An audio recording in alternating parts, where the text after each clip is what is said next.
Buenas tardes a todos los alumnos de Derecho Internacional Privado. Mi nombre es Juan Francisco Acosta y el tema que me asignaron es contratos, y dentro de contratos específicamente el tema de contratos de compraventa internacional de mercaderías. Así que el objeto de la clase de hoy va a ser el análisis de la Convención de Viena de 1980 sobre contratos de compraventa internacional de mercaderías.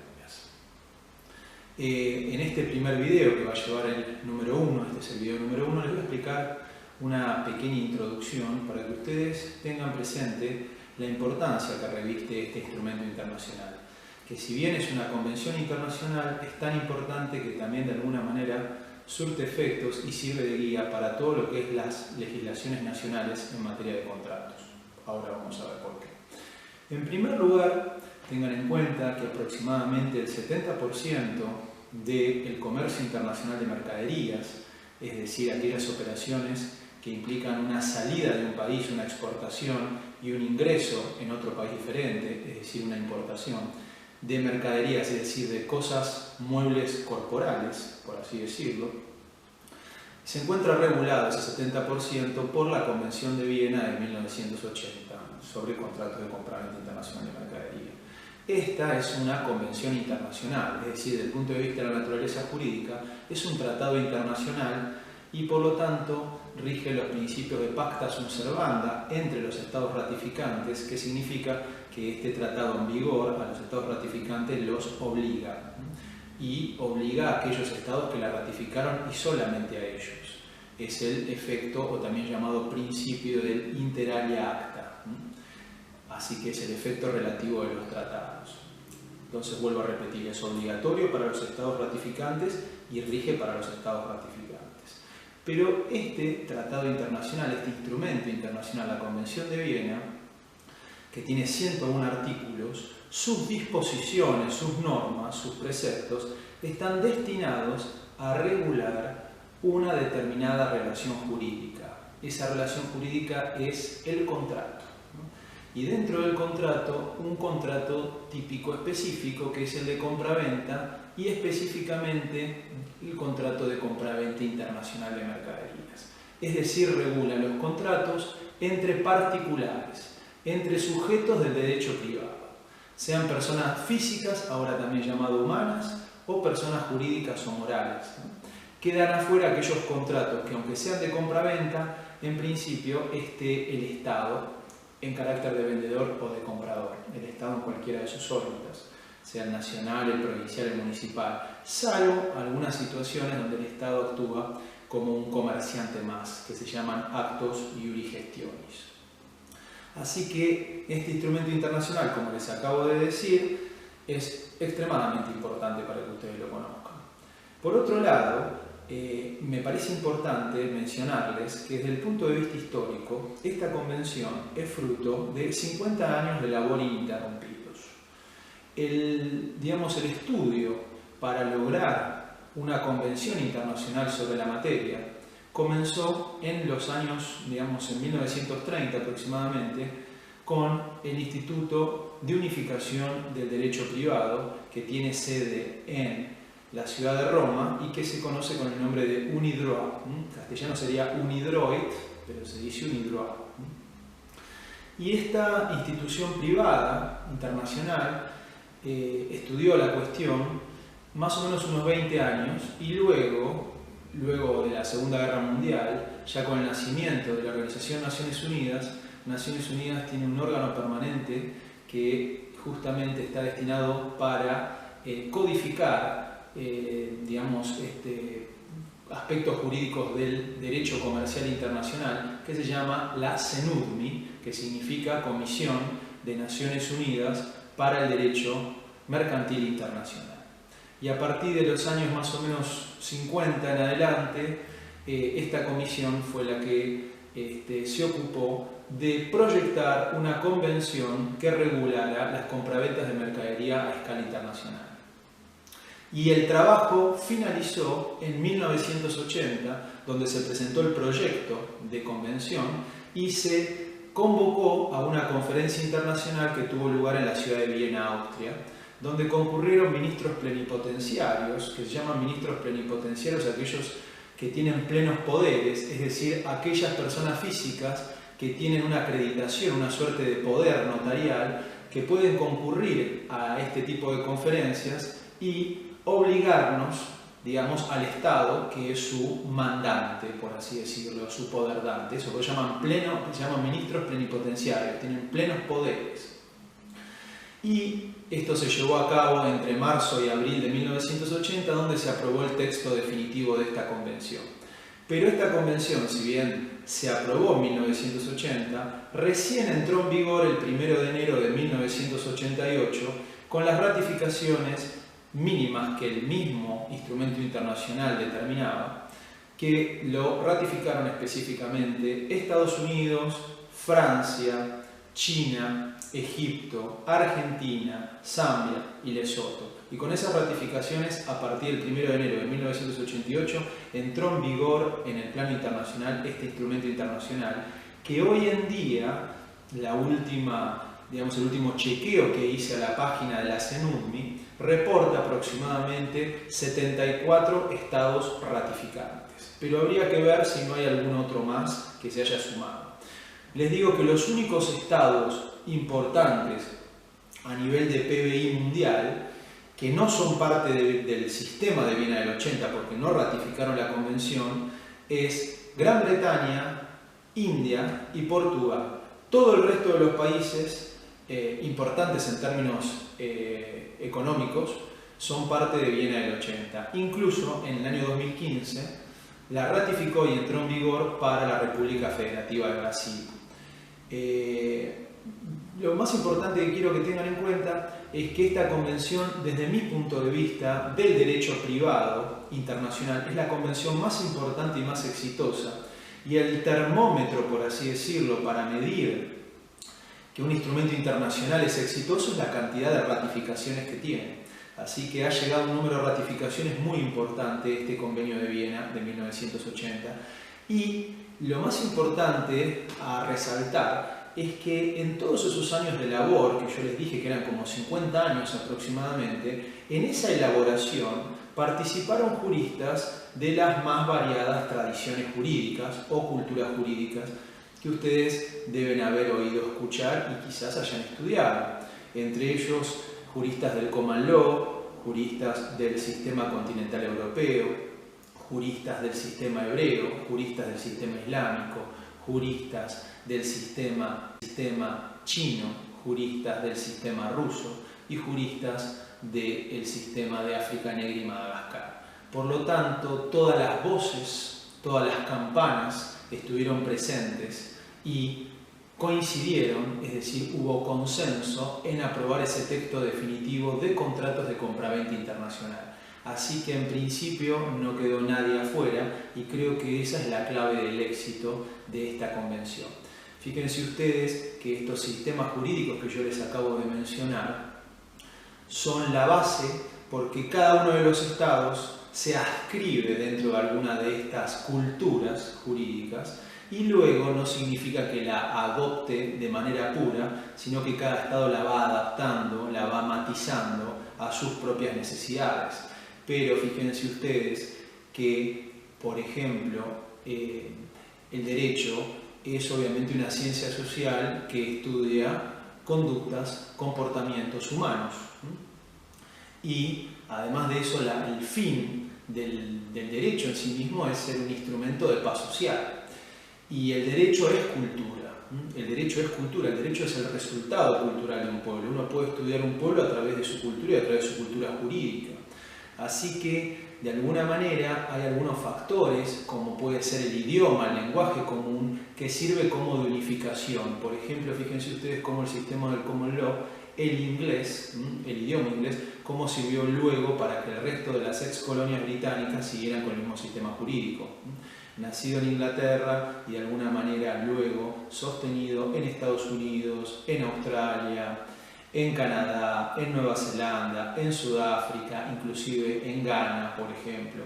Y cómo también la religión tiene muchísimo que ver con esto. Fíjense cómo todos los países que coincidieron con el cristianismo de alguna manera siguieron el sistema continental europeo, y algunos que siguieron con el Islam de alguna manera tienen el sistema islámico, así que es muy importante. Inclusive tengan ustedes presentes que la geografía y los países marinos, ribereños, etcétera, también comparten determinados lineamientos. Así que cuando uno hace un estudio profundo de las legislaciones y los sistemas, llega a la conclusión que siempre hay puntos de contacto o mínimos común denominadores, ¿no?, en estos grandes sistemas. Pero bueno, eso es lo que yo les quiero decir. ¿Por qué del éxito? Porque estuvieron representados todos aquellos sistemas jurídicos. Por otro lado, la Convención de Viena es tan, pero tan importante que hoy es una suerte de código mundial en materia de contratos de compra-venta. Y fíjense ustedes que nosotros lo estudiamos en esta materia, en Derecho Internacional Privado, porque justamente estos contratos tienen un elemento extranjero, y ese elemento extranjero los va a internacionalizar, los va a hacer multinacionales a los casos de alguna manera. Pero, si bien viene el 80 y los 101 artículos, ¿no?, que la conforman, en los tipos legales receptan en su antecedente, en su tipo legal, un caso de contratos internacional. Por eso lo estudiamos en nuestra materia. Pero, en la parte de la consecuencia jurídica, en vez de utilizar el típico sistema conflictual de la norma indirecta, de la norma de conflicto con un punto de conexión, viene el 80, tiene todas normas directas. Es decir, no remite en principio a ninguna legislación nacional en materia de contratos, sino que viene del 80, ella misma da la solución. Fíjense ustedes que si ustedes ven el artículo 14, por ejemplo, de la Convención, ella misma define qué es oferta y no nos remite a ninguna legislación nacional para que nosotros obtengamos esa calificación o concepto. Si ustedes analizan el artículo 25, van a encontrar una definición propia de lo que es el incumplimiento esencial. Entonces, de alguna manera, lo que hace Viena del 80, al utilizar normas directas y ella misma ser autosuficiente y no necesitar a remisiones a los derechos o las jurisdicciones locales, directamente es una convención de lo que se llama Convenciones de Derecho Privado Unificado. Es un conjunto de 101 artículos directos que rigen para los 74 estados partes de Viena del 80, y al ser ustedes fíjense que se llama Derecho Privado Unificado, que unificado viene de único, significa que son 101 normas para los 74 estados y cada norma tiene que tener una misma interpretación, un mismo sentido, un mismo alcance y un mismo contenido. Así que se trata de que la norma es la misma y que la interpretación también sea homogénea, unificada entre los estados que son parte de este sistema. ¿Y cuál es el problema que existía antes de Viena del 80 y que Viena del 80 de alguna manera viene a resolver? Es que antes de 1980 y actualmente incluso hay asimetrías legislativas, es decir, las legislaciones nacionales en materia de contratos tienen diferencias sustanciales, algunas de ellas muy centrales, como por ejemplo la forma del contrato de compraventa. Algunas exigen que sea en forma escrita y otras no, o problemas relacionados con cuáles son los remedios, las acciones que tiene la parte damnificada en caso de incumplimiento. ¿Cómo funciona? Hay algunas legislaciones que permiten una acción de cumplimiento, algunas legislaciones permiten la resolución o rescisión del contrato y no coinciden con los requisitos. Otras legislaciones permiten acciones de rebaja de precio. Otras legislaciones permiten daños y perjuicios y no todas coinciden con el alcance de los daños y de los perjuicios y las procedencias de los rubros. Así que, y fíjense también problemas relacionados, por ejemplo, con el consentimiento mismo en materia de contratos. Hasta dónde se puede revocar la oferta, hasta dónde es posible revocar la aceptación.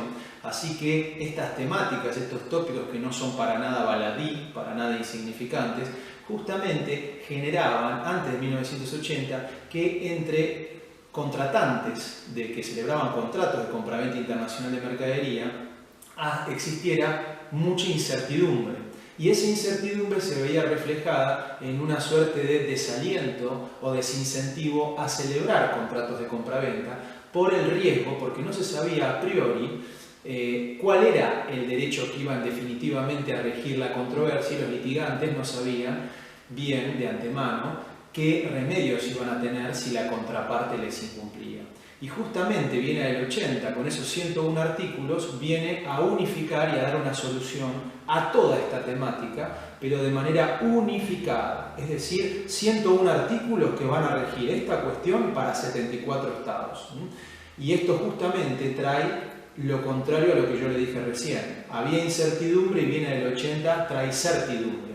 Y la certidumbre jurídica de alguna manera redunda en seguridad jurídica, que es de alguna manera, no sé si un principio jurídico, porque es algo bastante nuevo la palabra seguridad jurídica, es un término acuñado hace más o menos, yo calculo, unos 30 años, porque ustedes leen antecedentes del derecho romano, no se hablaba nunca de seguridad jurídica, pero bueno, la Corte Suprema de Justicia de la Nación en un número bastante importante de fallos lo utiliza, así que sin lugar a dudas es una realidad la seguridad jurídica y que el derecho tiene que tender a ello.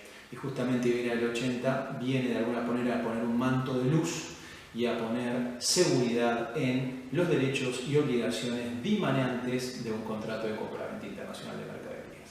Con esto termino la parte introductoria y ya arrancamos a analizar pormenorizadamente el articulado en el video próximo, que es el 2.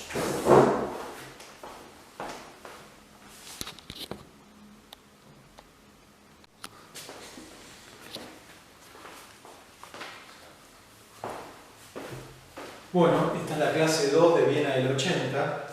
Vamos a ver el ámbito de aplicación territorial, o también llamado ámbito de aplicación espacial, previsto en el artículo 1 de la Convención.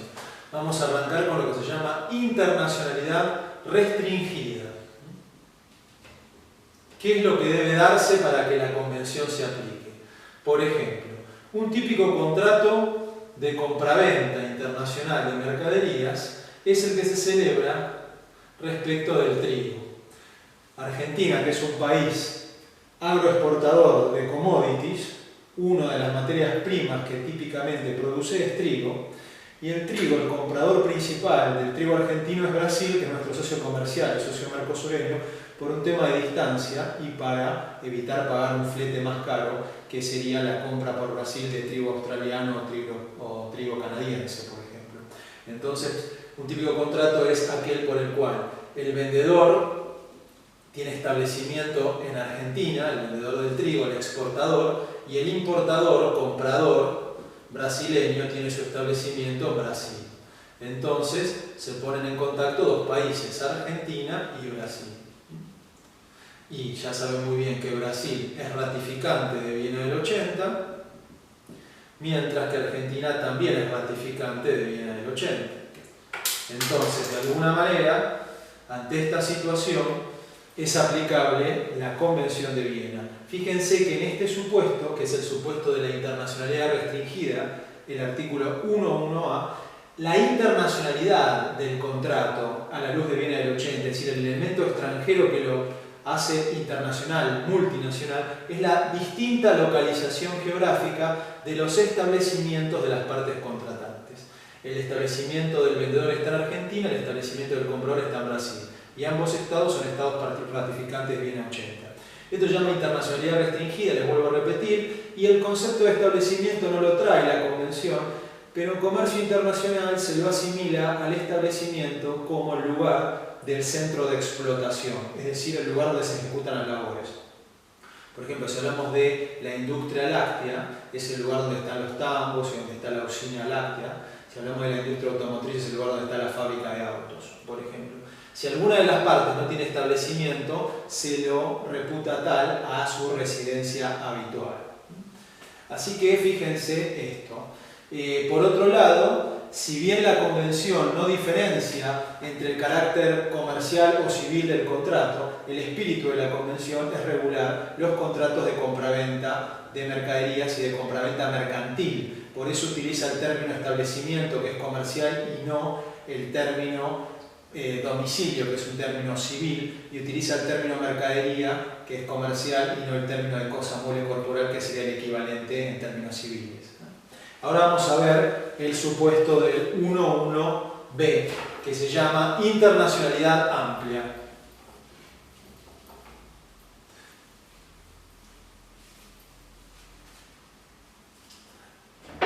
En la internacionalidad amplia, prevista en el 1.1b, acá se va a analizar la ley aplicable al contrato, la ley nacional aplicable al contrato.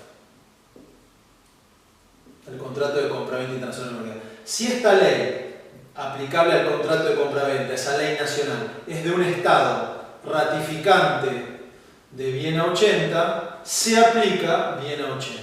Ahora voy a dar un ejemplo. O sea, fíjense, la aplicación de Viena del 80 depende de que se aplique previamente una ley de un Estado, una ley nacional, una fuente interna, y esa fuente interna que sea de un Estado ratificante de Viena del 80. Fíjense que ahora voy a dar un ejemplo. Un contrato de compraventa de mercaderías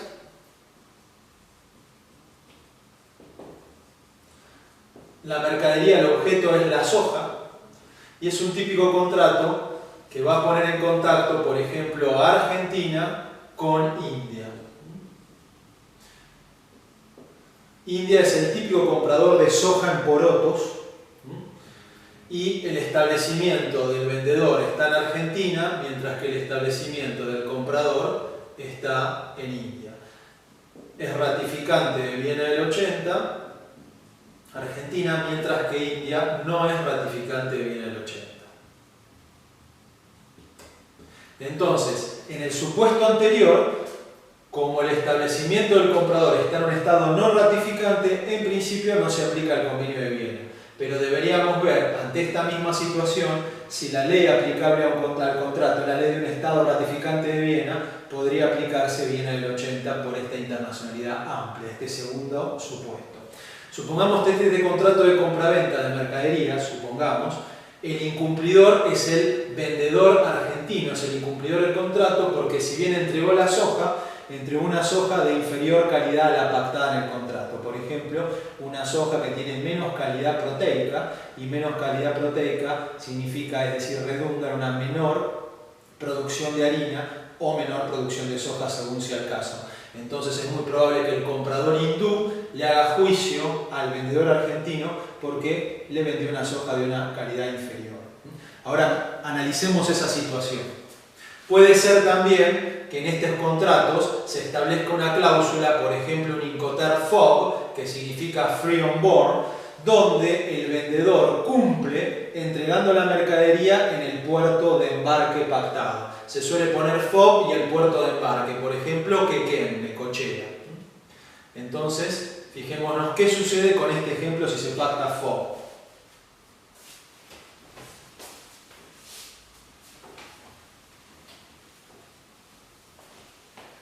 Muy normal que obviamente entre Argentina e India no hay ningún convenio que regule contratos. Entonces es muy probable que el juez argentino sea competente porque el hindú lo va a venir a demandar en el domicilio del demandado. Y como el vendedor es argentino, tiene domicilio en Argentina donde tiene el establecimiento, entonces el juez está investido de jurisdicción internacional porque aquí está el domicilio del demandado. Se aplica la fuente interna, el Código Civil y Comercial de la Nación. Y el mismo juez argentino utiliza la norma indirecta sobre contratos, artículo 2652 del Código Civil y Comercial de la Nación. Si no se pactó ley aplicable al contrato, rige el punto de conexión subsidiario que es el lugar de cumplimiento. Como ya dije, se había pactado la cláusula FOB-Quequén, y esto es muy importante, porque en contratos de compraventa internacional de mercadería, que son contratos sinalagmáticos, con prestaciones recíprocas, el vendedor tiene el derecho de cobrar y la obligación de entregar la cosa, mientras que el comprador tiene el derecho de recibir la cosa comprada y la obligación de pagar el precio pactado. Pero en lugar de cumplimiento en materia de compraventa se tiene en cuenta la teoría de la prestación más característica, y en materia de compra-venta la prestación más característica la tiene el vendedor, que es la de entregar la cosa, y no el comprador, que es la de pagar el precio, porque pagar el precio de alguna manera es una obligación que también está en otros contratos, por ejemplo la locación. Entonces, si el lugar de compra-venta, el lugar de cumplimiento es Quequén, que es el lugar de entrega de la mercadería, se aplica la ley argentina. Y como Argentina es ratificante de Viena 80, se aplica bien a 80. Entonces fíjense que toda esta abstracción que hay que hacer previamente es para determinar que la ley aplicable es la Argentina, el contrato, que Argentina ratificó Viena y que por lo tanto ante esa situación se puede aplicar Viena del 80. Entonces fíjense, no resuelvo por ley argentina, resuelvo por Viena del 80, pero necesito determinar previamente que la ley aplicable es la Argentina para luego aplicar Viena 80. Si hubiese pactado otro Incoterm en el caso, por ejemplo, otro Incoterm, que lo voy a explicar la clase que viene con detenimiento cada uno, puede ser DES, y con la cláusula DES, que significa Deliver Ex Ship, significa que el vendedor entrega la mercadería en el puerto de desembarco, por ejemplo, un puerto de India, puede ser Calcuta, un puerto hindú. Si el vendedor cumple el contrato entregando la mercadería en Calcuta, ya la ley aplicable es la ley hindú, y el resultado es totalmente distinto. No ratificó Viena del 80, por lo tanto no se aplica Viena del 80. ¿Se dan cuenta? Entonces fíjense cómo cambia la ley aplicable y también repercute en si se aplica o no Viena del 80. Lo único que les digo es que este artículo, solamente el 1.1b, es susceptible de reserva y uno de los estados reservatarios al cual no se le aplica es a Estados Unidos. Argentina no hizo reserva, por lo tanto, este artículo lo obliga. Vamos al video número 3.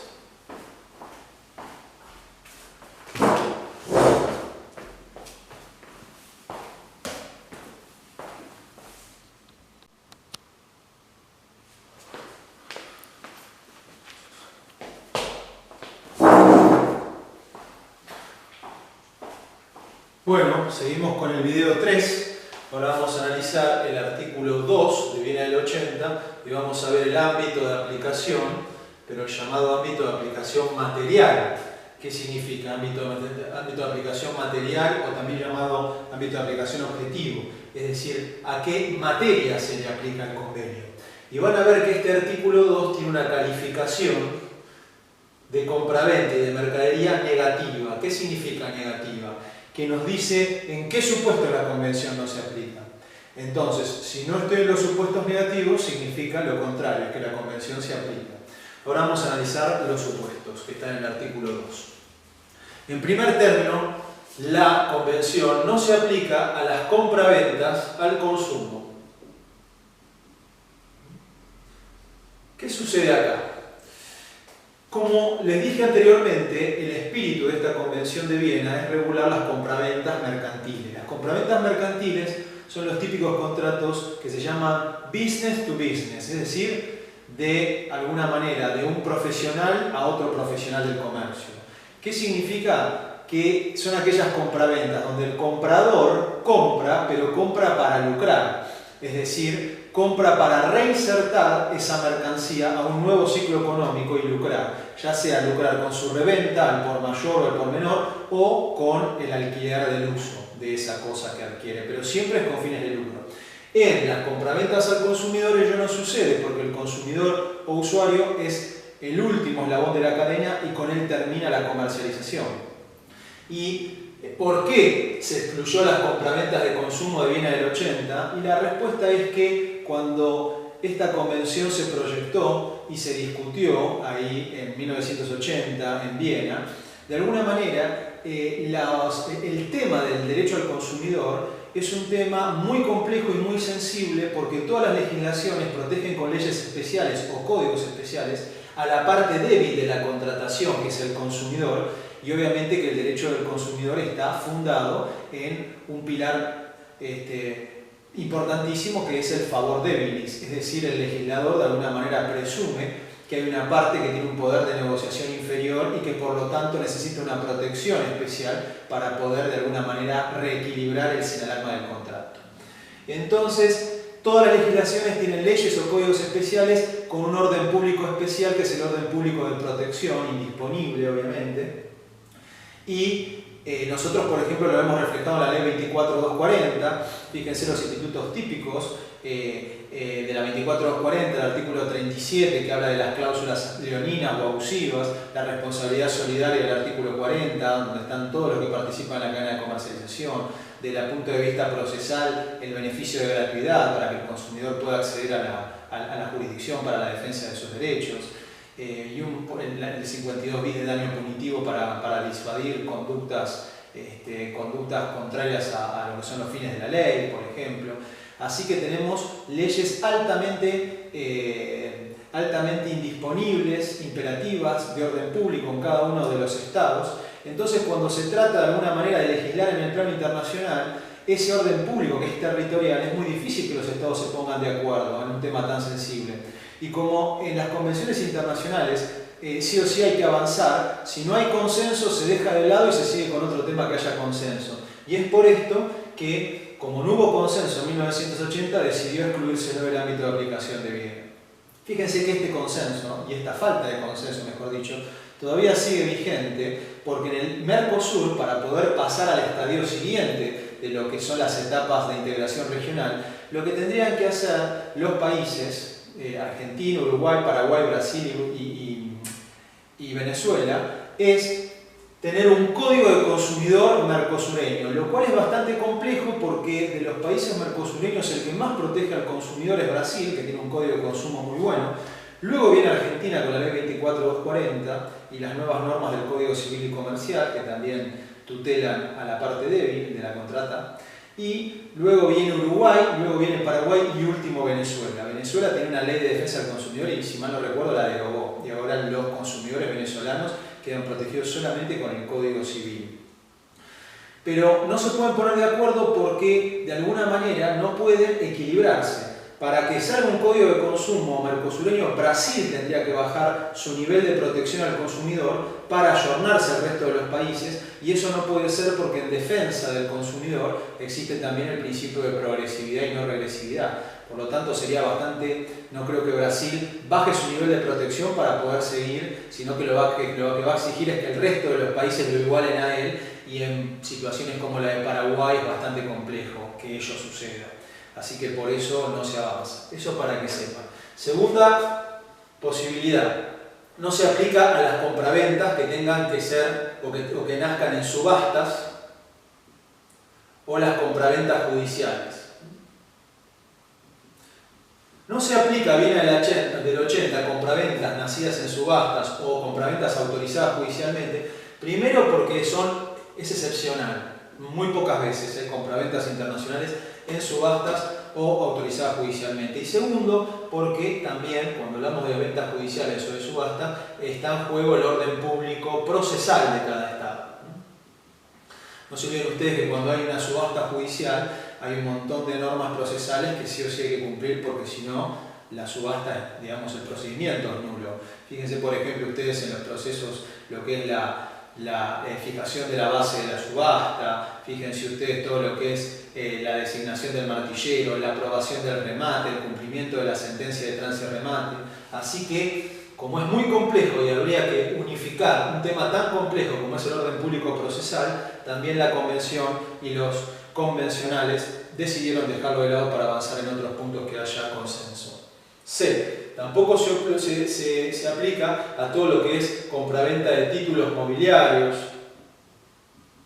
acciones, efectos de comercio, dinero.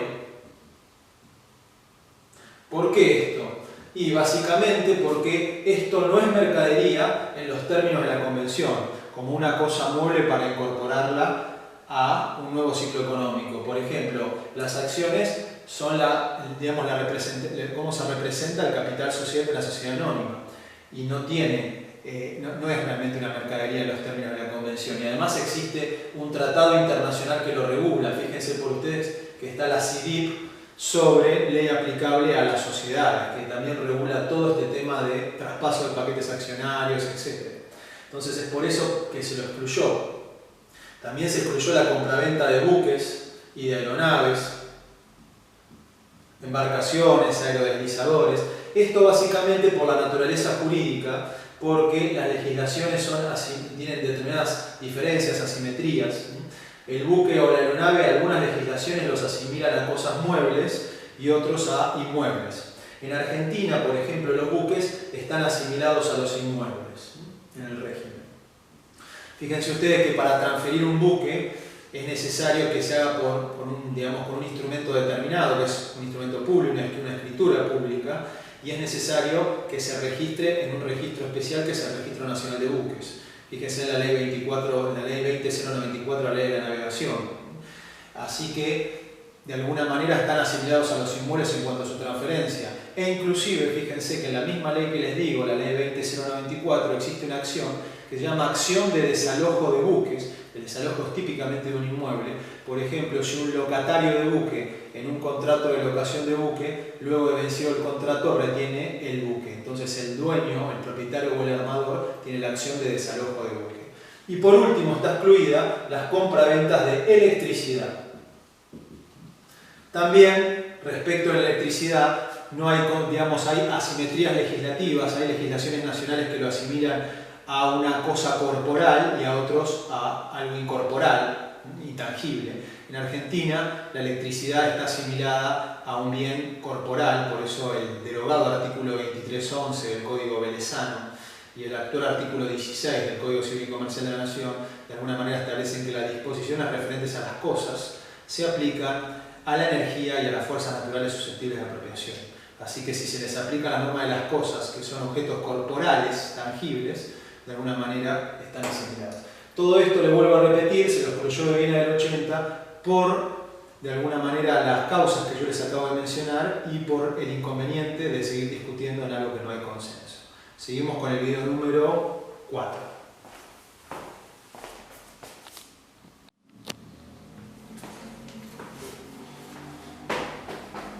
Bueno, este es el video número 4. Y vamos a ver ahora, vamos a seguir con el ámbito de aplicación objetivo material y vamos a analizar el artículo 3. Vamos a arrancar primero con el supuesto de suministro. A ver cuándo un contrato de suministro cae dentro del ámbito de aplicación objetivo de bien y cuándo no. Contrato de suministro son aquellas compraventas continuadas que generan un nexo muy fuerte, una especie de flujo entre las partes, básicamente porque está la triple identidad. Es el mismo objeto, el mismo sujeto y la misma causa de las obligaciones. A veces, por ejemplo, contrato de suministro cuando Pirelli o por ejemplo Ford Argentina tiene contrato de suministro con Pirelli para que le proporcione cubiertas para los vehículos Ford, por ejemplo. En los contratos de suministro, la regla general es que los contratos de suministro están de alguna manera en un mismo pie de igualdad que las compraventas y por tanto caen dentro del ámbito de aplicación del convenio, salvo que estos contratos de suministro suceda lo siguiente. Por ejemplo, suministro de pantalones, ¿no? Donde hay una parte vendedora que va a ser la fabricante y una parte compradora que va a ser la parte que va a encargar los pantalones. Pero ¿qué sucede? Puede ser que la parte compradora, la que encarga, adelante materiales para esa manufactura. Por ejemplo, ponga la tela y ponga los botones para esos pantalones. Mientras que el fabricante se reserva a poner los bienes de capital, el trabajo, las maquinarias, y ponga de esos pantalones, por ejemplo, el hilo. Entonces puede suceder que de un pantalón terminado la tela y los botones representen el 70%, mientras que los bienes de capital, las máquinas y el hilo representen el 30%. En este supuesto que les estoy dando yo aquí, si esto sucede, el convenio de Viena no se aplica. ¿Por qué? Porque esta compraventa suministro queda desnaturalizada, desvirtuada y nos acercamos a otro tipo contractual que es el contrato de locación de obra, donde el locatario de obra lo que pone es su trabajo o industria. En este caso, sería esto, que el vendedor, que es el que debe entregar la propiedad de la cosa, solamente entrega un 30%, porque el otro 70% del producto terminado le corresponde al comprador. Entonces ahí nos acercamos al contrato de locación de obra, se desvirtúa la compraventa y si esto sucede, Viena del 80 no se aplica. En cambio, si esto fuese al revés, que esto representa el 70 y esto representa el 30, como el vendedor sigue vendiendo algo del 70% de su propiedad, todavía ahí sí seguimos dentro de lo que es la naturaleza de compraventa y se aplica el convenio de bien a 80. Así que la convención en este artículo 3.1 que regula suministro se limita a poner parte sustancial. ¿Qué significa? Que dice que los contratos de suministro se consideran compraventa salvo que la parte que encargue las mercaderías proporcione una parte sustancial de los materiales necesarios para dicha manufactura o producción.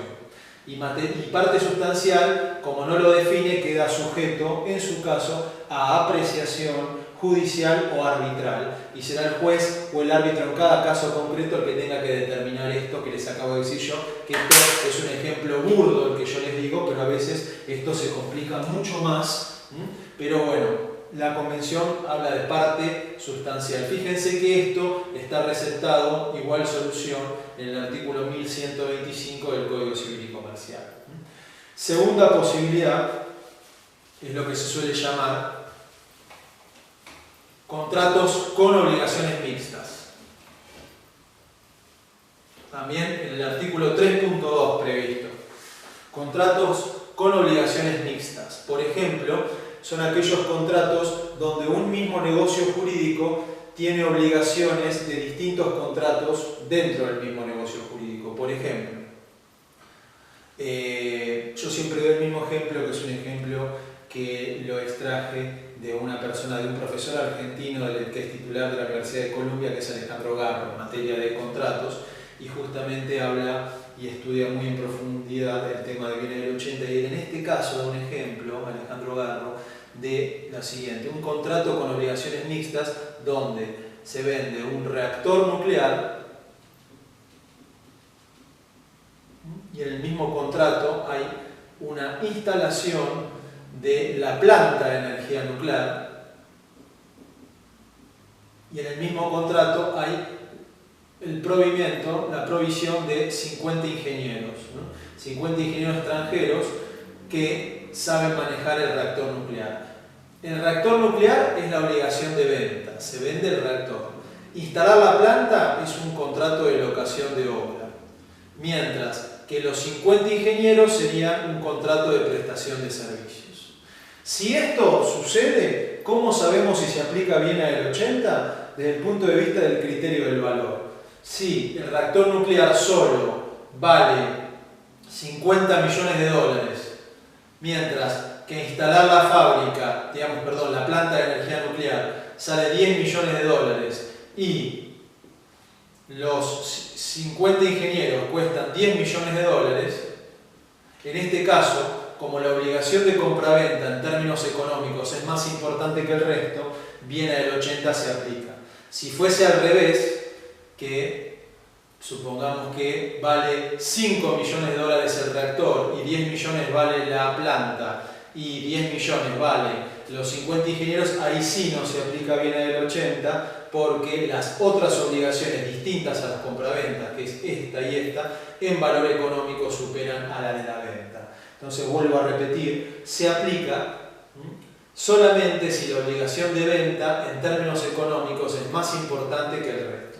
Esto se suele utilizar mucho, estos contratos con obligaciones mixtas, pasa mucho lo que llaman los contratos, los turnkey contracts, por ejemplo, los contratos llave en mano, que se utilizan mucho, por ejemplo, en la zona de Tres Arroyos, con la venta de silos, donde los silos para el campo se instalan en las estancias, pero de alguna manera se cobran llave en mano, todo instalado, funcionando con el tablero, con la báscula y con las norias, por ejemplo.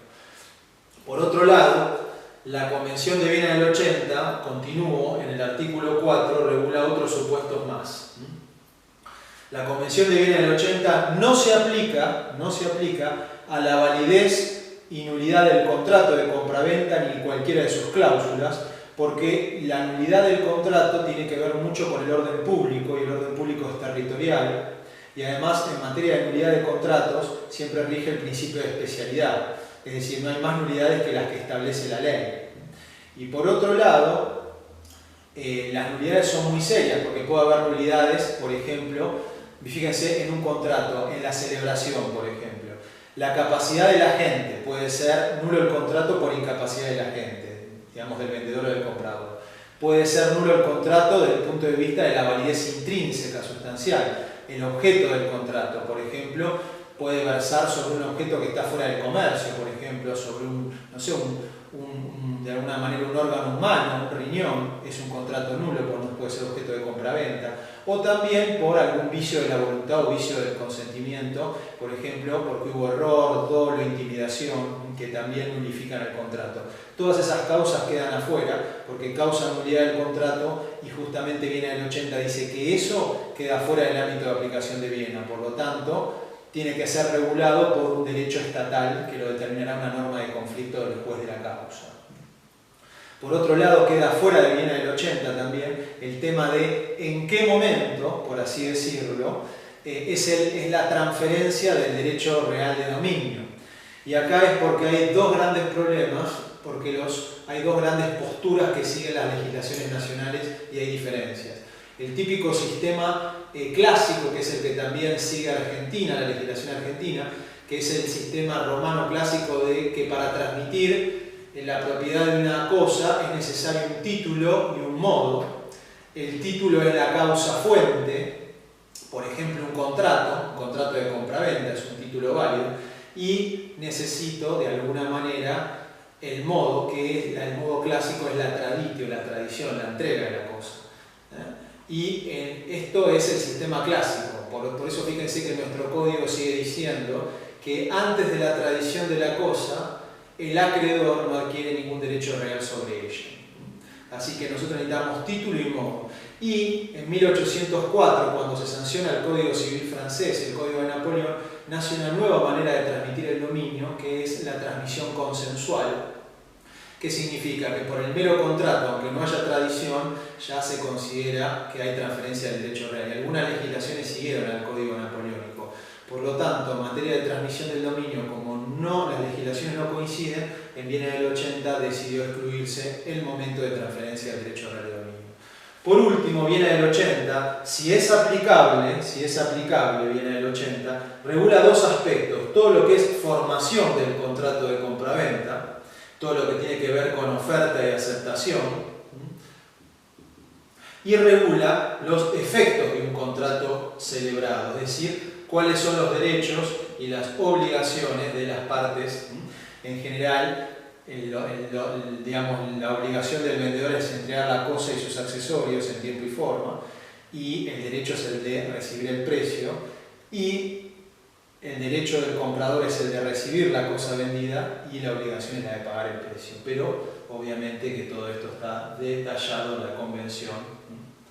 Bueno, vamos al video número 5.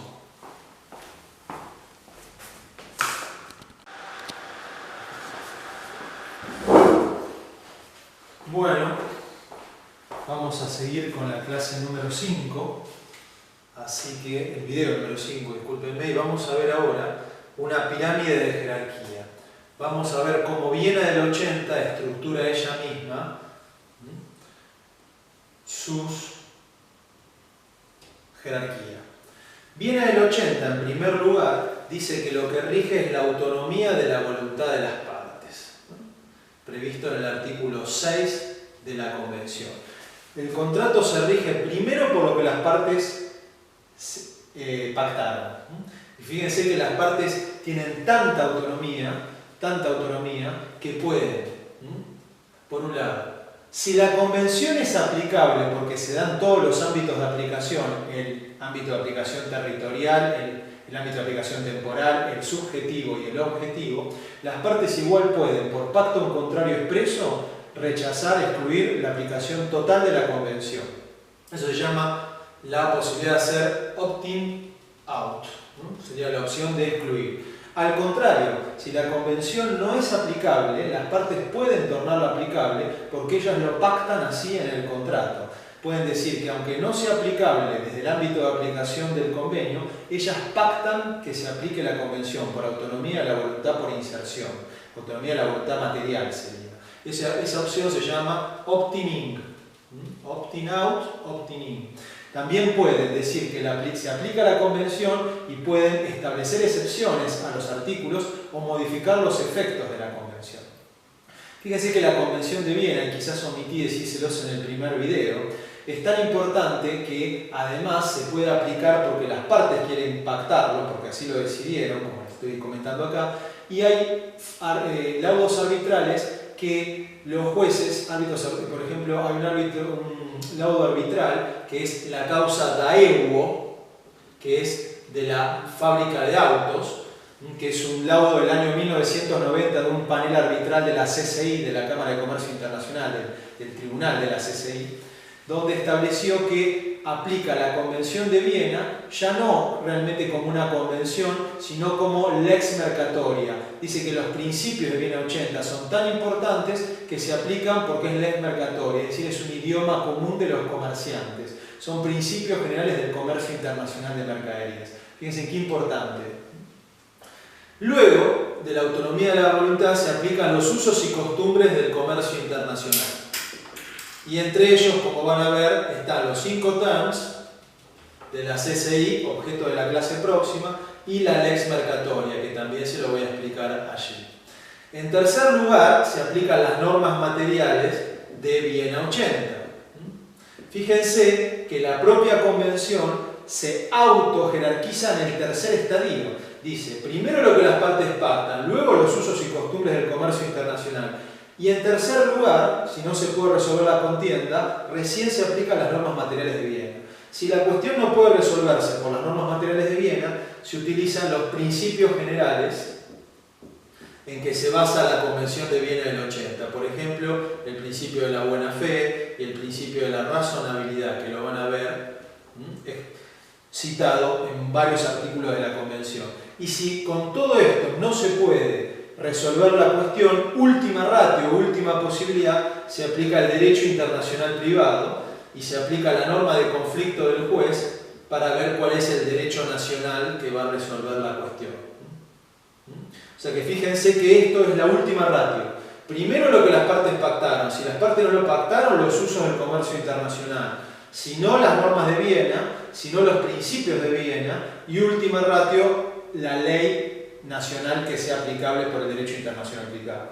Este es el orden de jerarquía. Lo más importante es lo que dice el artículo 7.1, que las normas tienen que aplicarse, pero deben ser interpretadas con el carácter internacional, es decir, que no sean argentinizadas. Por eso Naciones Unidas, la CENUDMI, tiene una página de internet que se llama Cloud, donde ustedes encuentran un compendio muy importante de jurisprudencia judicial y arbitral de todo el mundo, donde se trata de interpretar norma por norma para que si el juez tiene que ver qué se considera incumplimiento esencial a la luz de Viena del 80, se fije qué otros jueces dijeron de ese artículo, así no se lo argentiniza y se mantiene el carácter internacional.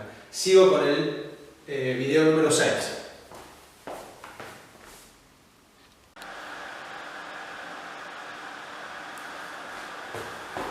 Bueno, seguimos con la clase, el video 6. Vamos a ver qué pasa ante un incumplimiento de contrato en Viena del 80. Cuáles son los llamados remedios, es decir, remedios significan acciones. Si hay un incumplimiento de contrato, sea del vendedor o sea del comprador, ya tenemos un deudor y un acreedor. Entonces tenemos una parte incumplidora y una parte damnificada de ese incumplimiento. Hay que ver caso por caso cuáles son las partes. Entonces, ¿qué pasaría? ¿Qué acciones tiene el damnificado contra el incumplidor en Viena del 80? Primero, hay dos tipos de incumplimiento. Un incumplimiento que lo llamo yo simple, para diferenciarlo de otro incumplimiento que sí la Convención lo llama esencial, y está en el artículo 25 de la Convención. El incumplimiento esencial es un incumplimiento mucho más grosero, más fuerte. Y la Convención lo define como aquel incumplimiento que tiene tal entidad que borra las expectativas legítimas que tenía derecho a esperar la parte perjudicada al celebrar el contrato.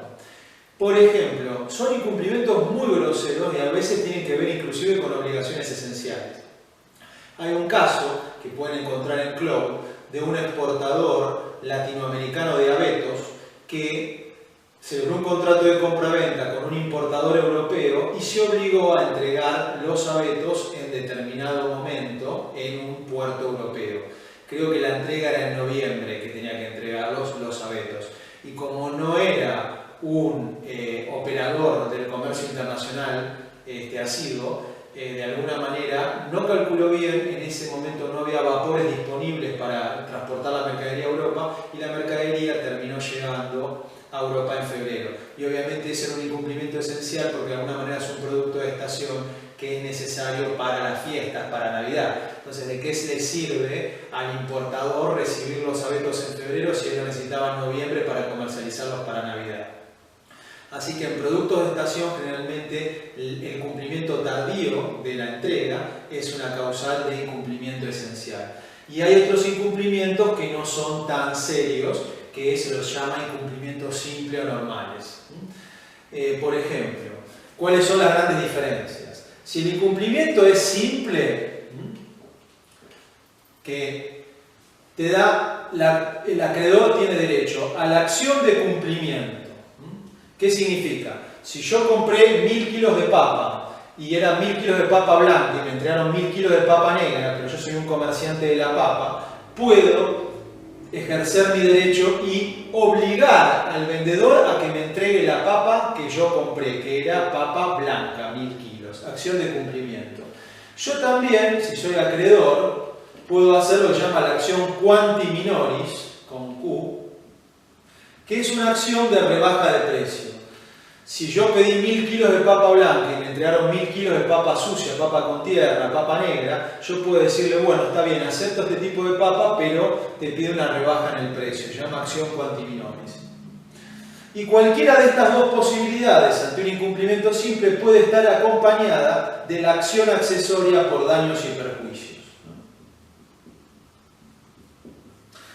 Desde ya les digo que en el comercio internacional de mercadería los daños y perjuicios no son cualquiera, son el daño emergente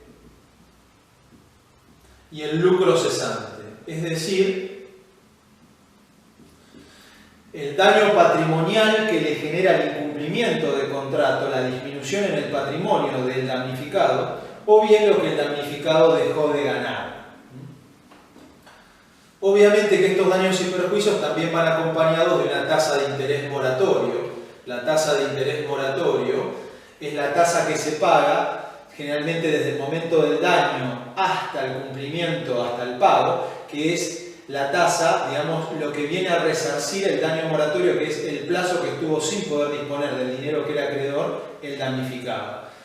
Generalmente en comercio internacional se utiliza una tasa que se llama tasa LIBOR, se escribe LIBOR, que significa London Interbank Offer Rate, que significa, es una tasa que la establece la British Bankers Association, que es la asociación de bancos británica, que es el costo del dinero entre mayoristas, cuando un banco le pide dinero a otro banco prestado. Y esa tasa, que se llama tasa LIBOR, esa tasa mayorista, se publica todos los días hábiles de las 11 horas de Londres. Entonces, generalmente se utiliza la tasa LIBOR como tasa de interés, y si no es LIBOR, aproximadamente el daño moratorio se utiliza una tasa de interés puro que va del 7 al 8% aproximado. Entonces, esto para que ustedes vean cómo son las acciones en caso de incumplimiento. Obviamente que los daños y perjuicios se van a tener que alegar y probar, y la prueba la va a tener la parte perjudicada, que va a tener que probar la existencia del daño, ¿cierto?, del perjuicio patrimonial, sea daño emergente o lucro cesante, más va a tener que probar la relación de causalidad entre el daño y la conducta antijurídica, y además probar la conducta antijurídica, que sería el incumplimiento del contrato, no la obligación incumplida. Y siempre, obviamente, la parte demandada tendrá la posibilidad de destruir o desvirtuar la relación de causalidad con lo que se llama el hecho ajeno, que es la culpa de la víctima o la culpa de un tercero por el cual no se debe responder, o lo que sería el caso fortuito de la fuerza mayor, que son exonerantes, eximentes de responsabilidad. Además de esto, pongan también acá gastos, ¿no? Los gastos también los tiene que abonar, ¿no? Los gastos en que haya incurrido la parte damnificada por el incumplimiento. Si el incumplimiento es esencial, además de la acción de cumplimiento de contrato, además de la acción quanti minoris, hay una acción que está reservada solamente para el incumplimiento esencial, que es la acción de resolución de contrato. La acción de resolución del contrato es una acción reservada específicamente para incumplimientos esenciales, porque el principio general de la Convención es la conservación del contrato. Entonces, está reservado para casos gravísimos esta acción de resolución, que la tiene la parte damnificada, y que si se resuelve el contrato, el efecto es que el contrato se extingue como si nunca hubiese existido, con efecto retroactivo a la fecha de celebración, y cada una de las partes se resuelve, se devuelve recíprocamente lo que recibió en virtud del contrato. Si yo soy vendedor, me tienen que devolver la cosa, y el comprador le tendré que devolver el precio si lo pagó. Y además, cualquiera de estas acciones, obviamente, también con la acción de daños y perjuicios. Esas son las soluciones que trae Viena del 80. Vuelvo a repetir, la única diferencia es que el incumplimiento grave es esencial, da la posibilidad de una acción de resolución, que es la última ratio, que es muy grave. Pero cualquiera de las circunstancias siempre tengo la de cumplimiento específico, se llama cumplimiento in natura esto, solicito el objeto de la prestación incumplida, o la de rebaja, y siempre los daños, siempre dentro de las limitaciones que yo les mencioné.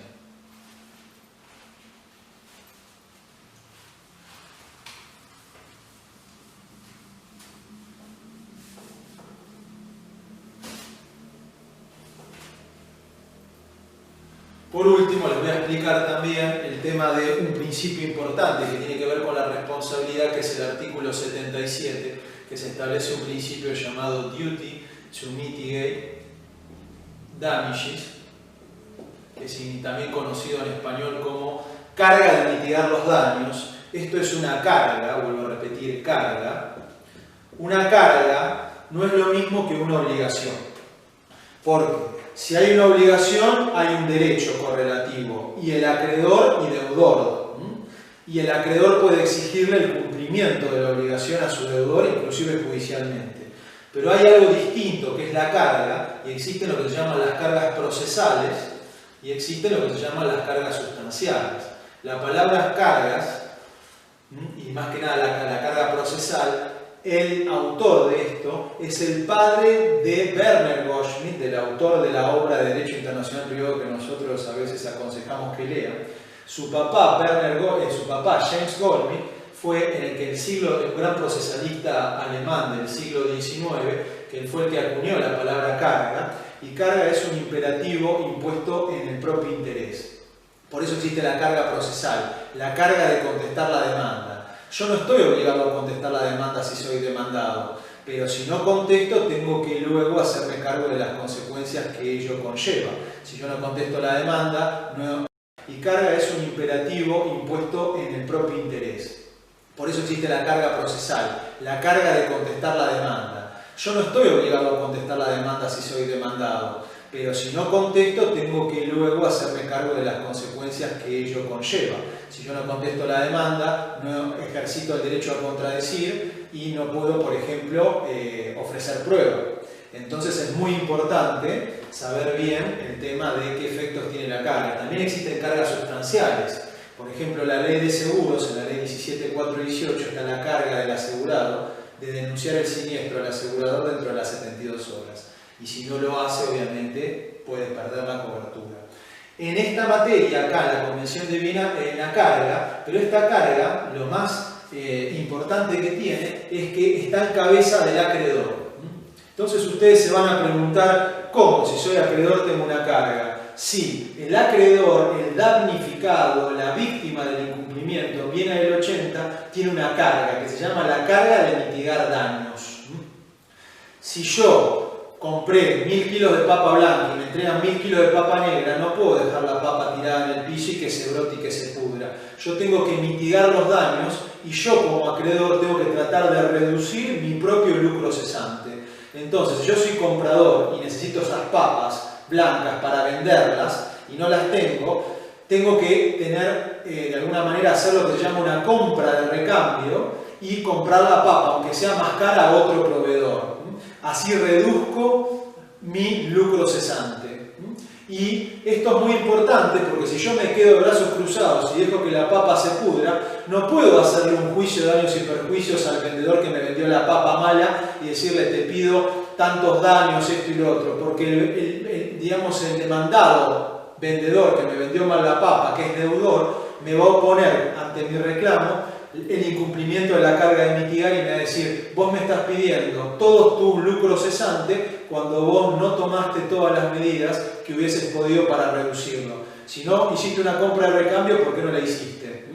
Entonces fíjense qué importante que es en el comercio internacional no quedarse de brazos cruzados diciendo, bueno, me incumpliste, ahora tengo un gran juicio. No, me incumpliste, bueno, voy a tratar de reducir mi lucro cesante. Si yo no lo hago, luego, si te demando, no te voy a poder pedir todo lo que yo hubiese podido haber contrarrestado con mi conducta. Este artículo 77, esta carga de mitigar, que es típico del sistema del Common Law, es un desprendimiento del principio general de la buena fe, que significa de alguna manera que el acreedor con su conducta no puede perjudicar patrimonialmente a su deudor. Eso para que ustedes vayan dándose cuenta de la importancia que tiene esto. Y por último les voy a contar lo siguiente, que cada vez que ustedes vean bien al 80 y vean contratos, siempre tengan en cuenta algo muy importante, que es el tema de cómo ver el contrato a lo largo. El contrato tiene una vida y esa vida hay que ver. Son dos ítems importantes. El contrato se celebra y el contrato se extingue. Extinción. Antes de la celebración hay una etapa que es una etapa de negociación, donde se llevan a cabo las tratativas previas. De la celebración a la extinción viene la etapa de cumplimiento o ejecución del contrato. Y de la extinción en adelante viene otra parte que se llama la etapa postcontractual. Acá, durante la etapa de negociación, donde están las tratativas previas, es muy importante porque acá se llevan a cabo las negociaciones entre las partes para arribar a la perfección, a la celebración del contrato. Pero si una de las partes en esta etapa precontractual, de manera unilateral, intempestiva y arbitraria, deja de lado las negociaciones y se va, la contraparte, aunque no se haya celebrado el contrato, si incurrió en gastos, puede pedir el reembolso de gastos a la contraparte. Y es responsabilidad civil precontractual. Fíjense, entonces si yo voy a vender una casa y estoy negociando y por ejemplo pedí informe de dominio, informe de inhibición y la contraparte no me llama más por teléfono, yo podría pedirle el reembolso de gastos. No fundado en responsabilidad contractual, porque todavía no se celebró, pero sí por las negociaciones previas. Durante la etapa, si se celebra el contrato, ya tenemos la etapa de cumplimiento, donde acá sí se dan los derechos y obligaciones de las partes. Y si alguna de las partes incumple con su obligación, hay responsabilidad civil, pero ya contractual, porque ya hay contrato. Luego viene la extinción del contrato, se puede extinguir de manera normal el contrato, por ejemplo por pago. Yo entrego la mercadería y el comprador me paga, entonces el contrato se extingue porque hay cumplimiento de la obligación por pago, o se puede extinguir de manera anormal, por ejemplo por una resolución de contrato, porque hubo un incumplimiento esencial.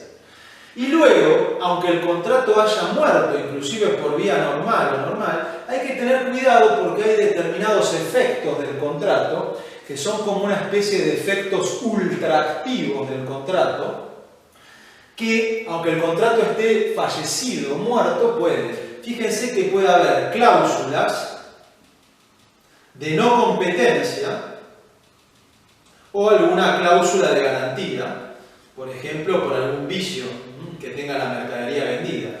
Fíjense, puede ser que hay veces que, por ejemplo, en contratos de prestación de servicio o inclusive en contratos laborales, se le paga al trabajador y se le pide que no trabaje en otro rubro o en otra empresa de la competencia por determinado tiempo. Esa es una cláusula de no competencia, es válida, pero como implica una disminución del derecho de trabajo, de alguna manera tiene que ser indemnizado todo el plazo y no puede ser sine die, sin fin, sino que hay que poner un fin a esas cláusulas de no competencia. Pero esa cláusula de no competencia, el contrato original cesa, se extingue, pero igualmente tiene efectos sustractivos. Igual que con las cláusulas de garantía. Puede haber terminado el contrato, pero todavía queda una garantía vigente. Entonces, fíjense cómo el contrato nace, se cumple y muere.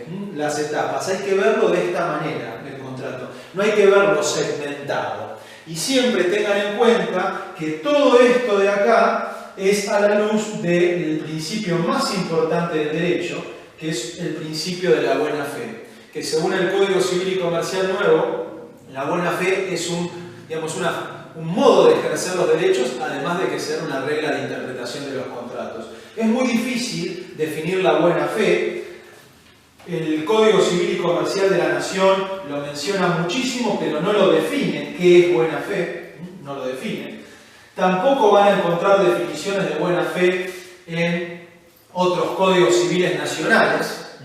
Y es muy importante encontrar un principio de buena fe y una definición de buena fe. Y la definición de buena fe que más se utiliza y la más importante y la única que hay de alguna manera expresada por escrito, codificada, es la que da el UCC, que significa el Uniform Commercial Code.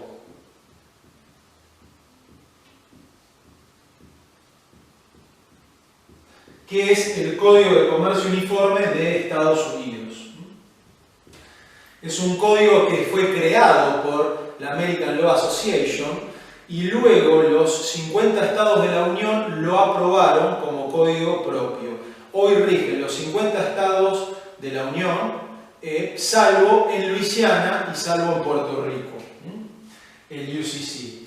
Y lo más importante es que tiene un glosario y en el artículo 102 del UCC define la buena fe. Y la define de la siguiente manera. La define como honestidad en los hechos,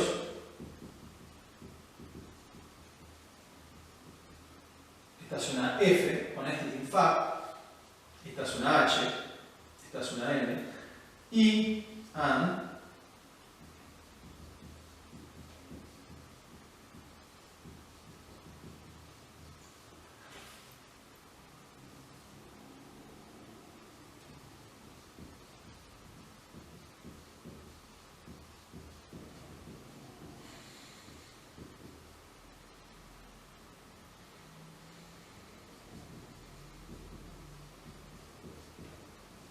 traducido significaría honestidad en los hechos y, de alguna manera, la observancia, discúlpenme, acá me olvidé la palabra observancia, que va acá justamente después de D, sería honestidad en los hechos y la observancia de los estándares comerciales razonables de un justo trato. Esta definición de buena fe del UCC es la más utilizada en cuestiones comerciales internacionales de contratos y más que nada en contratos de compraventa internacional de mercadería. Fíjense que Viena del 80, ustedes que están estudiando de alguna manera, Viena del 80 y el idioma inglés es lo más importante y es lo que se viene. Viena del 80 habla de compraventa de cosas muebles, pero también hay algunos principios que se van a aplicar inclusive para la compraventa online. Así que esto es muy importante, lo que les acabo de decir, y muy importante el principio de buena fe que se resalta. Así que bueno, terminamos con Viena del 80. Y aquí les dejo bien escrito y traducido la definición de buena fe del Uniform Commercial Code que les había mencionado en el video anterior, en el número 6, porque por lo que vi no estaba muy claro en el pizarrón y mi letra no es muy buena. Así que damos por finalizado el tema.